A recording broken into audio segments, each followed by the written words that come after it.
आज होती सुट्टी आणि फ्रीज मध्ये सुद्धा भरपूर फ्रुट्स होते.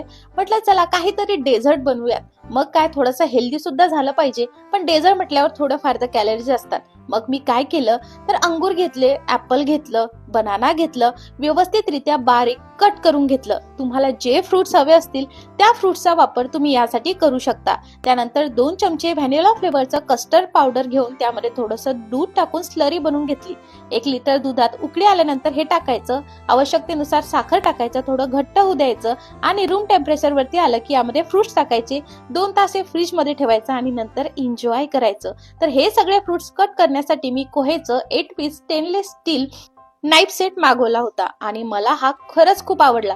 तुम्हाला जर हा सेट हवा असेल तर कमेंट मध्ये लिंक टाईप करा. तुम्हाला डायरेक्टली तुमच्या मेसेज मध्ये तुम्हाला लिंक भेटून जाईल. मग उशीर कसला करताय, तुमच्या किचन मध्ये सुद्धा तुम्ही हा नाईफ सेट अवश्य ऑर्डर करू शकता. थँक्यू.